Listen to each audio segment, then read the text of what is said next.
Short पत्रकार परिषद आहे ही। कोल्हापूरमधलं असणारं आमचं जे युनिट आहे आणि पश्चिम महाराष्ट्रातलं असणारं युनिट आणि त्याच्याचबरोबर महाराष्ट्र कमिटीच्या याचा निर्णय झाला आहे की कोल्हापूरमध्ये शाहू महाराजांच्या कुटुंबातून उमेदवारी काँग्रेसने त्या ठिकाणी दिलेली आहे।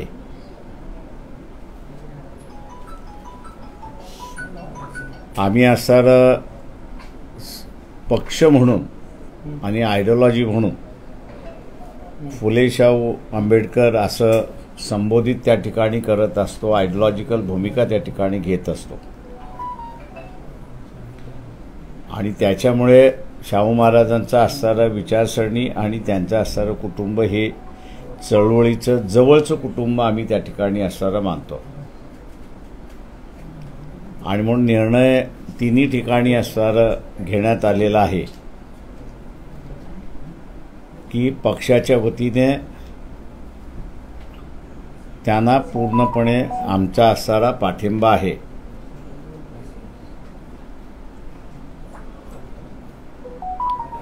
त्यांना निवडून आणण्याच्या दृष्टिकोनातून जे जे प्रयत्न करावे लागतील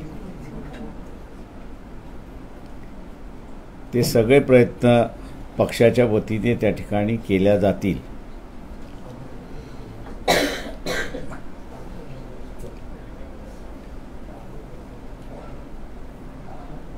आणि मागे जे घडलं होतं ते यावेळेस न घडू देणं याची दक्षता सुद्धा त्या ठिकाणी घेण्यात येईल।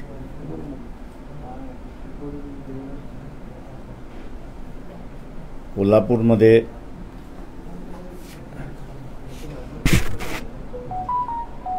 शाहू शहाजी छत्रपती यांचं नाव घोषित काँग्रेसमार्फत करण्यात आलेलं आहे।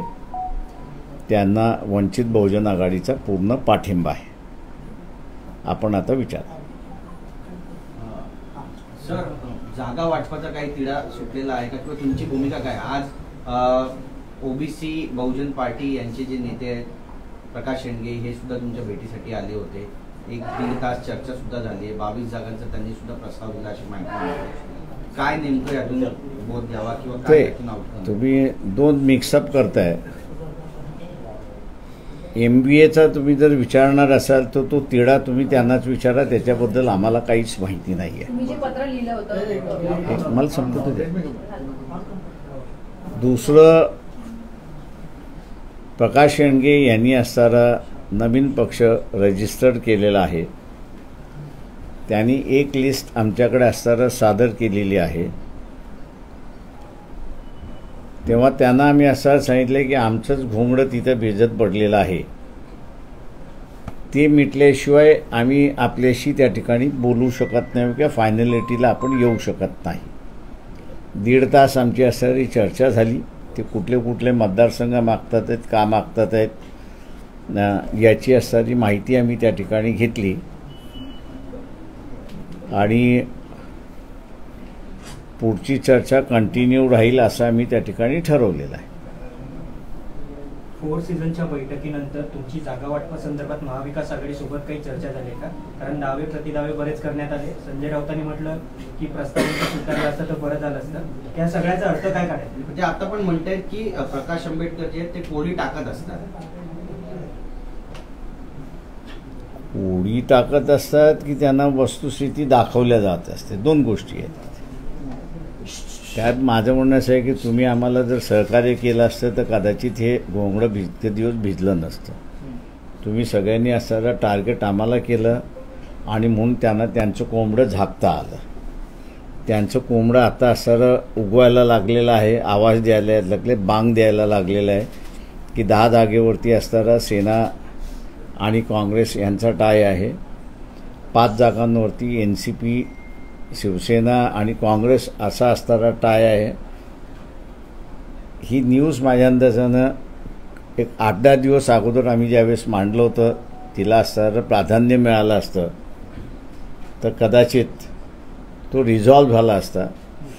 पण सगळा टार्गेट हाच राहिला की वंचित जागा देत नाही, वंचित अमुक करत नाही, वंचित अमुक करत नाही, वंचित अमुक करत नाही. तिथे आमचाच प्रश्न होता, त्यांचंच भांडण मिटत नसेल, त्यांचाच तिढा जर संपत नसेल तर आम्ही त्याच्यामध्ये कुठे शिरायचं. त्याच्यामुळे आजही त्यांचा तिढा संपलाय असं आम्हाला काही कम्युनिकेट करण्यात आलेलं नाही. तुमची नेमकी भूमिका काय राहणार आहे जोपर्यंत शिवसेना असेल, राष्ट्रवादी असेल किंवा काँग्रेस असेल, त्या तिघांचा तिढा मिटल्यानंतर तुमची त्यामध्ये एंट्री होणार आहे? तुम्ही त्यांचाच तिढा मिटणार नसेल तर आमची एंट्री करून काय उपयोग आहे? तोपर्यंत तुम्ही वेट अँड वॉचच्या भूमिकेत राहणार? आम्ही असं आजच सकाळी आम्ही सांगितलं की आमचं जे ठरलेलं आहे ते 26 तारखेपर्यंत आम्ही थांबणार. नाही तर 26ला आमची जी भूमिका आहे ती आम्ही देणार. त्याच्यामध्ये एक भूमिका आम्ही असं इथं मांडलेली आहे की आमच्या मदतीने काँग्रेस पक्ष 7 जागा ज्या जिंकू शकतात त्या 7 जागा त्यांनी असं आम्हाला कळवाव्या. त्यामुळे आम्ही असं कुठे थांबलोय असं नाही आहे. आम्ही असं मूव्हवरती आहोत. राज्यातल्या नेतृत्वाकडून काँग्रेसच्या काही वाटाघाटी होत नाहीत, काही बोलणं होत नाही आहे. तुम्ही त्यांच्याकडे 7 जागांचा प्रस्ताव दिला आहे की त्या 7 जागा तुम्ही द्यायला पाहिजे. जर स्थानिक पातळीवरती हा काही तुमचा संवाद काँग्रेससोबत होत नसेल तर दिल्ली पातळीवर आम्ही असं आमच्या पत्रामध्ये स्थानिक यांना लिहिलेलं नाही.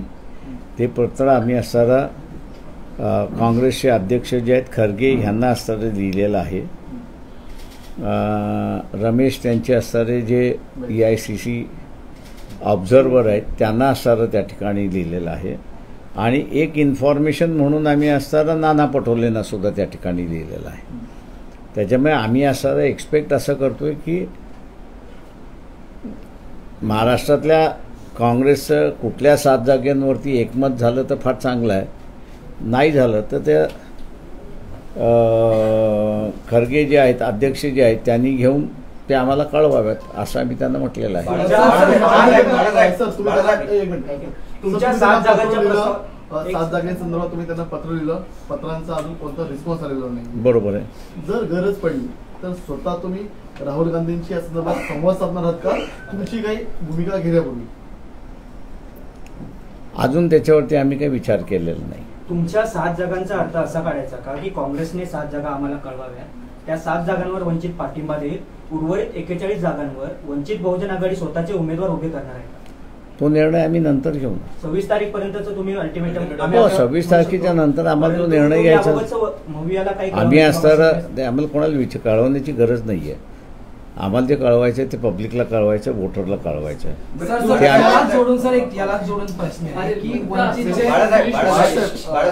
तारखेपर्यंत जर निर्णय होत नाहीये, संज्ञान होत नसेल तर तुमची भूमिका ही स्वतंत्र असेल काय? एकला चलो याची भूमिका घेणार? मी तुम्हाला सांगितलं ना 26 तारखेला आमची जी काही भूमिका आहे ती आम्ही मांडू. म्हणत आहात की 7 जागांचा प्रस्ताव काँग्रेस सोबतचा तुम्ही वेट अँड वॉचची भूमिका घेतात, मात्र दुसरीकडे मवियाचे नेते म्हणत आहेत की वंचित ही आमच्या सोबतच आहेत, आम्ही वंचितला सोबतच घेऊन चालवतो. ते कुठेतरी दुमत दिसतंय का?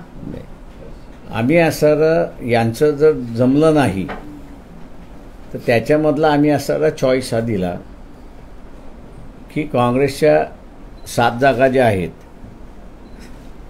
त्या 7 जागा त्यांनी कळवाव्यात. म्हणजे मग आम्ही असं त्यांचं जमलं नाही तर प्रत्येकाला 48 जागा त्या तिघांपैकी लढवाव्या लागतील. आणि त्याच्या तिघांनी जर 48 जागा लढवायचं ठरवलं तर त्याच्यापैकी म्हणून आम्ही काँग्रेसला म्हटलं की 7 जागा तुम्ही आम्हाला कळवा, आम्ही तुम्हाला पाठिंबा देतो त्या 7 जागेवरती. बाळासाहेब, एकीकडे तुमच्यासमोर आव्हान असणार ते महायुतीची जवळपास पहिली यादी घोषित झालेली आहे. त्यांच्या आता 20 जणांची यादी येणे बाकी आहे. त्यांच्या दिल्लीमध्ये बैठका सुरू आहे. दुसरीकडे तुमचं असं म्हणत आहे की महाविकास आघाडीमध्ये जागा वाटपाचं घोंगडा अजूनही भिजतच आहे. तुम्ही वाट पाहत आहे ती 3 पक्षांची, त्या तिघांमध्ये काय ठरतंय त्यानंतर तुमची भूमिका जाहीर करणार आहात. तुमचं ऑब्झर्वेशन काय सांगतंय? महाविकास आघाडी तुम्हाला वेटिंगवर ठेवते का, किंबहुना महाविकास आघाडीच्या वेटिंगची तुम्ही 26 तारखेवरून वाट पाहणार आहात? त्यापूर्वी कार्यकर्त्यांना काय मेसेज देऊ इच्छिता का? तुमची काही भूमिका जाहीर करणार? आम्ही असं गेले 3 महिन्यापासून महाराष्ट्रभर सभा आणि आंदोलन चाललेलेच आहेत आमचे. त्याच्यामुळे आम्ही असं आजच्या स्टेजमध्ये असणारं ऑइल्ड मशिनरी आमची इलेक्शनची झालेली आहे. त्याच्यामुळे आम्हाला असणारं हे जे त्यांचं होत नाही म्हणून वोटरला गॅल्वनाइज करण्याचा जो भाग आहे तो आम्ही केलेलाच आहे. त्याच्यामुळे आम्ही असणारा कॅन्डिडेट असेल तर उमेदवार असं नाही. आमच्या असणारं जी काही बांधणी आहे ती बांधणी म्हणजे जिल्हा पातळीची बांधणी, तालुका पातळीची बांधणी, शहराची बांधणी, प्रभाग, जिल्हा परिषद सर्कल, पंचायत समिती सर्कल इथपर्यंत आमची असणारी बांधणी आहे. त्याच्यामुळे आम्हाला कधीही केव्हाही इन्फ्रास्ट्रक्चर जो आहे तो रेडी अवेलेबल असतो आणि आम्ही कुठलाही निर्णय घेतला तर तो आम्ही अंमलबजावणी करू शकतो. 2019 प्रमाणे तुम्ही संपूर्ण महाराष्ट्रामध्ये सर्व जागांवरती निवडणुका लढवणार आहात का किंवा काही स्पेसिफिक जागांवरती निवडणुका लढवणार आहात? अच्छा, आता तुम्ही हे केलं पाहिजे. त्याच्यामध्ये आता 7 जागा जेव्हा काँग्रेस मिळते 48 कसं काय लढणार राजा? सिंपल आहे, सिंपल आहे, सिंपलच आहे.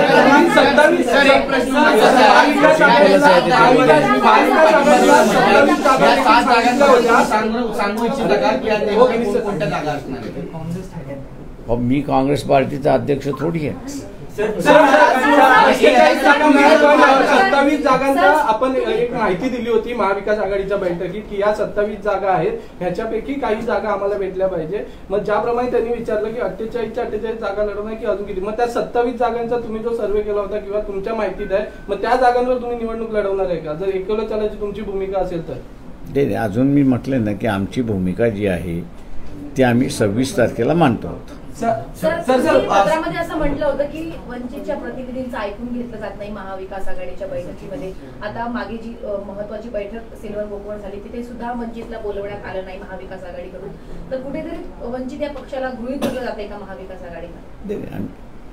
आम्ही आमचा टार्गेट ठरवलेला आहे.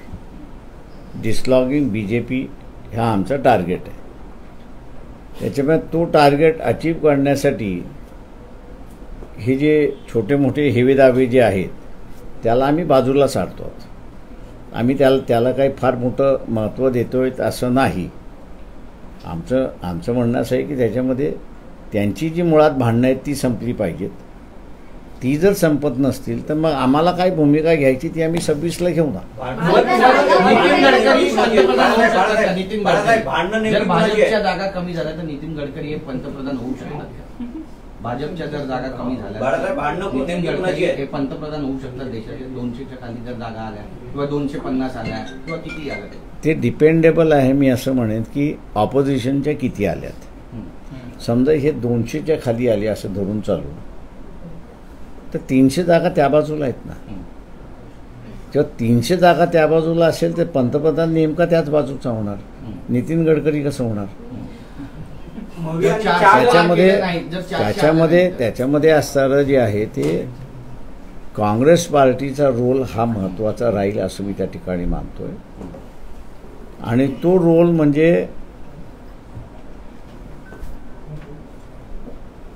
अखिलेशनी जे यात्रा येत असताना जी भावना व्यक्त केली किंवा ममता बॅनर्जींनी असणारी जी भावना या ठिकाणी व्यक्त केली की तुम्ही येताय आमच्या राज्यामध्ये आम्हाला विश्वासात घ्या,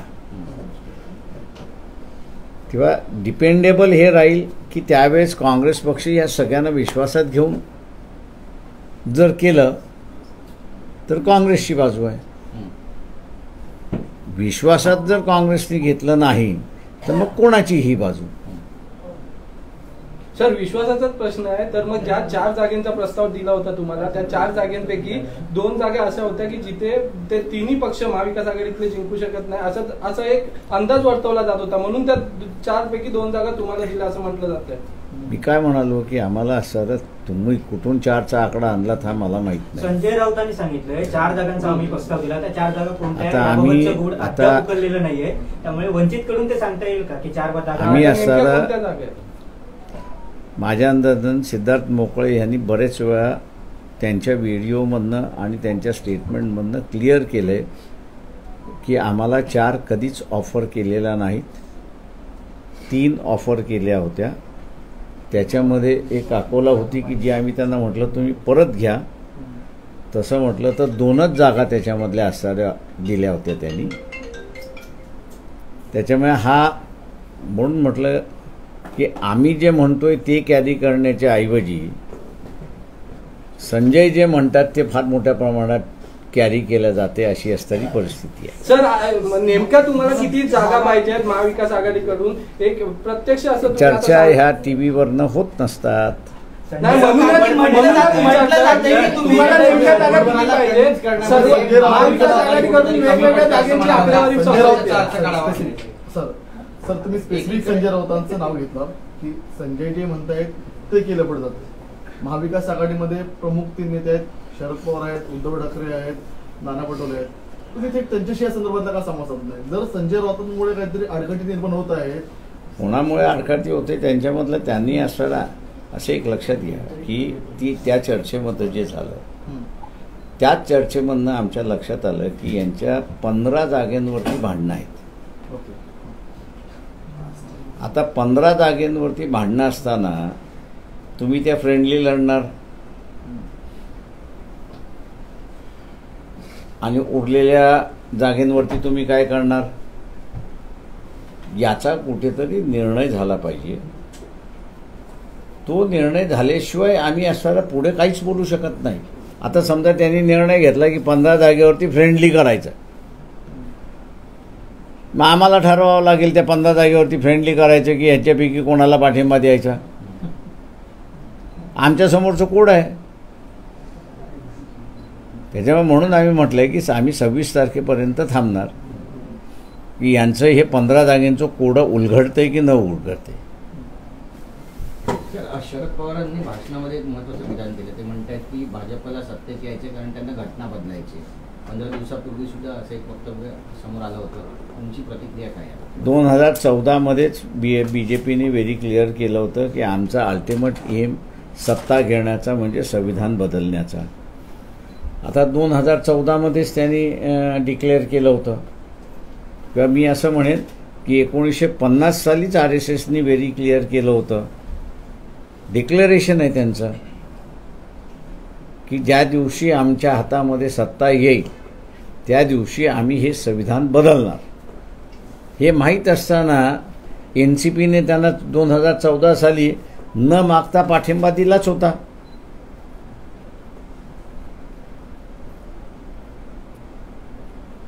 सर तुम्ही काँग्रेसला 7 जागांवर सपोर्ट करू असं म्हणताय, जर यांचं ठरलं नाही. ज्या वेळेला ट्रायडेंटमध्ये बैठक झाली होती त्या बैठकीमध्ये तुम्ही उपस्थित होतात. बाहेर येताना तुम्ही असं एक विधान दिलं होतं की काँग्रेससोबत आमचं जमत नाही आणि त्याच काँग्रेसला 7 जागांवर पाठिंबा द्यायचं. मी काँग्रेसबरोबर जमत नाही असं कुठेच म्हणालेलो नाही. मी असं एवढं म्हटलं की चर्चा खुल्या मनाने झाली, खुल्या दिलाने झाली. त्या चर्चेशी मी असताना आनंदित आहे. आणि म्हणून मी असताना म्हणतोय की ॲटलिस्ट 15 जागेंचा डिस्प्यूट आहे तो तरी मान्य करण्यात गेलेला आहे तिथे. ठाकरेंसोबतची तुमची आघाडी अजूनही आहे का? भीमशक्ती शिवशक्ती तुम्ही जाहीर नाही, माझ्या अंदाजाने ती आघाडी आता नाही आहे असं मी म्हणतो. याचं कारण की आता 4 पार्टी एग्रीमेंटमध्ये आम्ही सगळेजण आहोत. जे एक्सक्लुसिव्हली होतं शिवसेना आणि वंचित बहुजन आघाडी ते राहिलेलं नाही. मी अजूनपर्यंत बोललो नाही, पण आम्ही असताना अनेक वेळा त्याच्यामध्ये की महाविकास आघाडीमध्ये जायचं असेल तर आपण दोघांनी पहिल्यांदा बसलं पाहिजे, स्ट्रॅटेजी ठरवली पाहिजे, जागा ठरवल्या पाहिजे आणि मग आपण तिथे बोलू. त्याच्यातल्या काहीच गोष्टी फॉलो झाल्या नाहीत आणि ते इंडिपेंडेंटली जाऊन त्यांच्याशी बोलून आले. त्याच्यामुळे असताना आता आम्ही असं म्हणतो ती जुनी युती नाही. आता महाविकास आघाडीबरोबर आमचं जमलं तर युती आहे, नाही जमलं तर युती नाही. मग महानगरपालिकेच्या निवडणुका लागल्या तर पुन्हा एकदा तुमच्यावर युती केली जाऊ शकते, कारण का ही युती जेव्हा झाली ती महानगरपालिकेच्या अनुषंगाने झाली होती. असं काहीच आमचं हे नव्हतं त्यावेळेस की महानगरपालिकेपुरती आणि विधानसभेपुरती आणि लोकसभेपुरती नाही, असं काहीच नाही. पक्षाची युती झाली.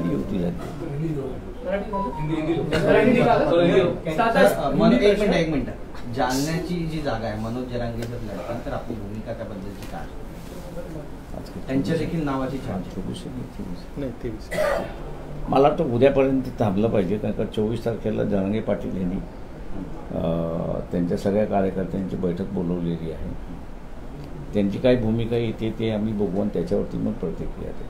सर हिंदी में सवाल ये है कि एक निवेदन होने दो, निवेदन करते पहले फिर सवाल। आ चुका है। सर क्या आपने स्टैंड लिया कोल्हापुर की सीट को लेकर कांग्रेस? देखिए, कांग्रेस पार्टी ने शाहू महाराज, इनके परिवार में से शाहू शाहजी छत्रपति, इनको नुमाइंदगी दी है, कैंडिडेचर दिया है। हम लोग जो है वो महात्मा फुले शाहू महाराज बाबा साहब की फिलॉसफी यहाँ पर अमल करते हैं, लागू करते हैं, उसी का ही प्रचार करते हैं। शाहू महाराज की जो फैमिली है वो हमारे लिए आदरणीय है, और इसलिए जब उस परिवार की किसी सदस्य को कांग्रेस पार्टी ने उम्मीदवारी दी है, शाहू शाहजी छत्रपति को जो उम्मीदवारी दी है, वंचित बहुजन अघाड़ी उसका समर्थन करती है, और वंचित बहुजन अघाड़ी जो है इनकी जीत के लिए प्रयास करती रहेगी। सर इसके अलावा जिन 7 सीट का जिक्र आपने कांग्रेस से किया था कि आप समर्थन देने के लिए तैयार हैं, क्या कुछ उसके आगे बात बड़ी है, उनकी ओर से कुछ कहना? मेरे ख्याल से देखिए कि ये सवाल जो है वो थोड़ा सा वक्त के दायरे में नहीं है। उसकी वजह यह है कि अभी भी 15 सीटों पर महाविकास अघाड़ी के तीनों घटक पार्टियां जो है उनमें तालमेल नहीं हो चुका है, इसलिए डिसाइड करना मैं समझता हूं उनके लिए थोड़ी सी तकलीफ है। जब कभी उनकी लिस्ट आ जाएगी तो हम लोग उनको जो है समर्थन जाहिर करेंगे। सर आप जिस तरीके से कहते हैं कि आप कांग्रेस के 7 ऐसे कैंडिडेट्स को आप समर्थन देने के लिए तैयार हैं, कभी आप शिवसेना के पहले करीब गए थे, तो यही फैसला शिवसेना के बारे में क्यों? हमने उस दिन जो कहा था, हमने कहा कि हमारी भूमिका जो है वो हमने कांग्रेस के लिए खुली की है, जिसको समर्थन चाहिए वो हम लोग के साथ में अप्रोच करे, हम उससे बातचीत करने के लिए तैयार हैं। शिवसेना के साथ आपका पहला गठबंधन है जो आपने भीम शक्ति शिव शक्ति कही थी, माने वो भी अस्तित्व में? देखिए, हमने उनसे कहा था कि भैया महाविकास अघाड़ी की चर्चा जो है वो चर्चा अपन पहले करेंगे, शिवसेना और वंचित बहुजन अघाड़ी, कुछ बातें अपने में तय हो जाए और फिर हम लोग वहाँ से बातचीत करें तो प्रस्ताव आगे बढ़ता रहेगा और उसको कहीं ना कहीं तो भी शेप देना होगा। लेकिन मेरे ख्याल से शिवसेना ने जो है इस बात को नहीं माना, वो डायरेक्ट MBA के जो पार्टनर्स हैं उनके साथ में उन्होंने बातचीत शुरुआत की। इसलिए मैं समझता हूँ कि जो अनाउंसमेंट हुई थी वो आगे ले जाने में उनका कोई इंटरेस्ट नहीं है, MBA के साथ में जाने का उनका इंटरेस्ट है, इसलिए हम लोग वहाँ पर रुक गए हैं। और सर इसके अलावा आप कौन सी वो तारीख बताएंगे आप जहाँ पे आप फैसला लेंगे महाविकास अघाड़ी के साथ आप है या नहीं है, या आप अकेले? देखिए, हम तो है देखिए कि 27 तारीख आखिरी है पहले फेज की नॉमिनेशन भरने की। 26 तारीख तक हम लोग रुकेंगे और 26 तारीख को मेरे ख्याल से दोपहर जो है वो हम लोग जो हमारा निर्णय होगा वो निर्णय हम लोग जो है वो आप लोगों के सामने और आप लोगों के माध्यम से लोगों के सामने जाहिर करेंगे। सर जिस तरह से देर रात अरविंद केजरीवाल को अरेस्ट किया गया है, किस तरह से देखते हैं आप? ठीक लोकसभा चुनाव के दौरान उनको अरेस्ट किया गया है, कहीं ना कहीं जो इंडिया अलायंस है उसको कहीं ना कहीं झटका लगेगा आपको लगता है? क्योंकि प्रचार भी नहीं हुआ है, अभी तक शुरू नहीं हुआ और अरविंद केजरीवाल को जेल में ना पड़ी। देखिए, एक बात है, उनके वकीलों ने मुझे थोड़ा सा कानूनी थोड़ी सी जानकारी होने की वजह से ये जो शराब का मामला जो है ये कैबिनेट डिसीजन का मामला है। कैबिनेट डिसीजन हुई कि नई पॉलिसी ले आना है। अब नई पॉलिसी आती है तो उसमें कभी घाटा भी आता है तो उसमें कभी प्रॉफिट भी आता है। अब ऐसा है कि पॉलिसी को कोर्ट भी एग्जामिन, जहाँ तक मैं समझता हूँ कि कैबिनेट डिसीजन को कोर्ट भी एग्जामिन नहीं कर सकती है, ना इंक्वायरी एजेंसी उसको इंक्वायर कर सकती है।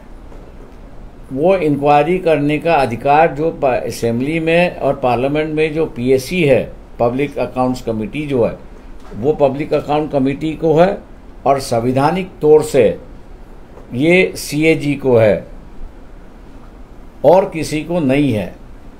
इसमें थोड़ा सा तोड़ मड़ोड़ के उन्होंने कहा कि मनी लॉन्ड्रिंग इसमें हुआ है। अब मनी लॉन्ड्रिंग हुआ है, 100 करोड़ रुपए का मनी लॉन्ड्रिंग हुआ, ऐसा ये कह रहे हैं। तो मेरे ख्याल से इनके जो वकील है उन्होंने सीधा कहना चाहिए कि भैया ये जो 100 करोड़ है, ये 100 करोड़ का आंकड़ा आया कहाँ से? अगर है तो फिर उसको कोर्ट के सामने पेश करना चाहिए।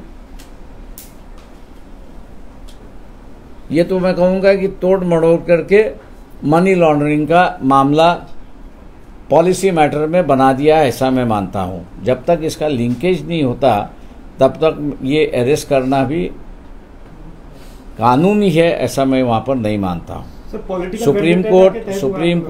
सुप्रीम कोर्ट को हम लोग दरखास्त करते हैं, विनती करते हैं कि क्या कैबिनेट डिसीजन जब लिया जाता है, वो इकोनॉमिक डिसीजन अगर हो तो उसमें लॉस एंड प्रॉफिट की कहीं ना कहीं तो भी बात आती है। अगर लॉस एंड प्रॉफिट की अगर बात आती है तो मेरे ख्याल से नानी पालखीवाला जब बजट पर बम्बई में बोलते थे तो वो कई सेक्रेटरियों के डिसीजन से केंद्र सरकार को कितना नुकसान हुआ उसका वो विवरण और फिगर भी देते थे। लेकिन इस बात को पब्लिकली बाहर आने के बाद भी किसी भी सरकार ने उस सेक्रेटरी और उस मंत्री को हिरासत में नहीं लिया, ना उनके खिलाफ कोई कानूनी कार्रवाई की। उसकी वजह यह है कि कैबिनेट डिसीजन लेता है, एक व्यक्ति नहीं लेता है। अगर ये शराब का मामला अगर कैबिनेट डिसीजन का है तो मैं ये कहूँगा कि पूरा कैबिनेट अरेस्ट होना चाहिए। सिर्फ उसमें से जो मंत्री है उसको और मुख्यमंत्री है उसको क्यों? कलेक्टिव डिसीजन, कलेक्टिव रिस्पॉन्सिबिलिटी है। तो कलेक्टिव रिस्पॉन्सिबिलिटी होने की वजह से वो पूरा मंत्रिमंडल ही अरेस्ट होना चाहिए, लेकिन पूरा मंत्रिमंडल उसमें अरेस्ट नहीं हो रहा है। ये सिलेक्टिव अरेस्ट जो हो रहा है, ये एक मैं कहूँगा कि विक्टिमाइजेशन और पॉलिटिकलाइजेशन की बात है। आम लोगों से मैं अपील करूँगा कि आज केजरीवाल है, कल आम जनता भी इसमें फंस जाएगी, इसलिए जल्दी से जल्दी ये इस सरकार को निकालो, यही हम लोग का प्रचार और प्रसार होगा। पण सर, दिल्लीमध्ये केजरीवालांना अटक झाल्यानंतर दुसरे मुख्यमंत्री नेमण्यात आलेले नाहीयेत, दिल्लीचं नेमकं सरकार चालेल कसं? आणि केजरीवालांची अटक किती लॉफुल आहे हा पण सगळ्यात महत्त्वाचा मुद्दा मराठी। संविधानामध्ये असं प्रावधान आहे की कॅबिनेट डिसिजन हे कोर्टामध्ये चॅलेंज केल्या जाऊ शकत नाही। कोर्टाचा इश्यू कधी येतो की ज्यावेळेस कॅबिनेट डिसिजन झालेला आहे, ते कॅबिनेट डिसिजन असेंब्लीच्या सभागृहामध्ये गेलेलं आहे आणि प्रत्येक सभागृहामध्ये PAC आहे, म्हणजे पब्लिक अकाउंट्स कमिटी आहे। त्या पब्लिक अकाउंट्स कमिटीने जोपर्यंत यांच्या ह्या निर्णयामुळे शासकीय लॉस झालेला आहे, आता लॉस हा सुद्धा दोन प्रकारचा लॉस आहे, एक सिव्हिल लॉस आहे आणि एक क्रिमिनल लॉस आहे। जोपर्यंत तो क्रिमिनल लॉस होत नाही तोपर्यंत तुम्हाला पोलिसी कारवाई त्या ठिकाणी करता येत नाही, अशी असणारी परिस्थिती आहे। त्याच्यामुळे सुप्रीम कोर्टाला आमची असणारी विनंती आहे की कॅबिनेट डिसिजनच्या निर्णयामध्ये इन्क्वायरी, हे जे इन्क्वायरी एजन्सीज आहेत त्या इन्क्वायरी करू शकतात का, याला जोडून त्यांनी असं केले की मनी लॉन्ड्रिंगचा असणारा चार्जेस त्या ठिकाणी लावलेत की ह्याच्यामुळे त्यांना एवढ्या कोटीचा असणारा फायदा झाला आहे। मला अजूनही कळत नाही आहे की जे केजरीवालचे जे वकील आहेत रिकव्हरी किती झाली आहे याचं विवरण तुम्ही देणार आहात की नाही, की जस्ट हिअरसे की 100 कोटीचा असणारा नफा झालेला आहे, ट्रान्झॅक्शन झालेला आहे, अमुक झालेला आहे, पण ते ट्रान्झॅक्शन सिद्ध करता येत नाही।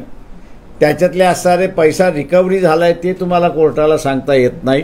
तर तुम्ही असं कोर्टाला म्हणताय यांनी हे केलेलं आहे आणि आम्हाला आता ह्याला मार झोडायला करू द्या आणि कबूल करू द्या आणि मग आम्ही सगळे पुरावा आणतो. हे जे चाललेलं आहे माझ्या अंदाजानं पहिल्यांदा थांबलं पाहिजे.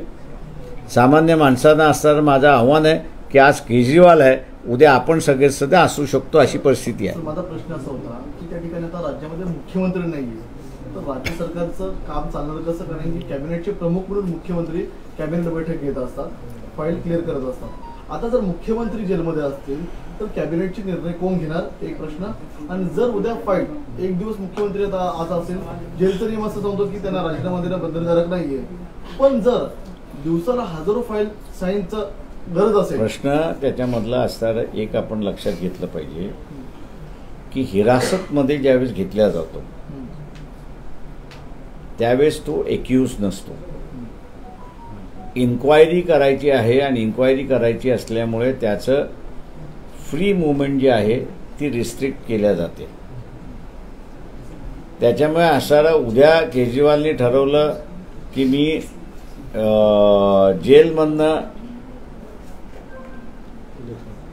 सरकार चालवेन, थांबवणारं कुठलीही गोष्ट नाही. तो कॅबिनेट बैठक जेलमध्ये घेऊ शकतो. कॅबिनेट म्हणून तो तिथे असणारा सेक्रेटरीला बोलू शकतो, तिथं त्यांचं डिस्कशन होऊ शकतं आणि तिथं त्यांच्या फायलीही क्लिअर होऊ शकतात. म्हणजे हे कायदेशीर आहे. मॉरली जर आपण असणारं बघितलं तर केजरीवालने दुसरा मुख्यमंत्री नेमला पाहिजे. हे मॉरली बाइंडिंग त्यांच्यावरती आहे आणि ते त्यांनी करावं अशी आमची त्यांना विनंती आहे. बरं सर, दिल्लीमध्ये बैठका सुरू आहेत. महायुतीच्या जागेचा देखील तिढा जो आहे तो अद्यापही सुटलेला नाही. आता एक माहिती अशी सुद्धा येते की अमित शहा यांच्यासोबत राज ठाकरेंची जी बैठक झालेली आहे त्यामध्ये शिवसेनेचं नेतृत्व हे भविष्यामध्ये राज ठाकरेंनी करावं असं त्यांना सांगण्यात आलेलं आहे. ही माहिती सूत्रांकडून मिळते. भविष्यामध्ये असं काय घडेल असं वाटतं तुम्हाला? नाही, मला काहीच त्याच्यावरती कॉमेंट्स नाही. No comments. थँक्यू. आडवा प्रिंटला जायला फोटो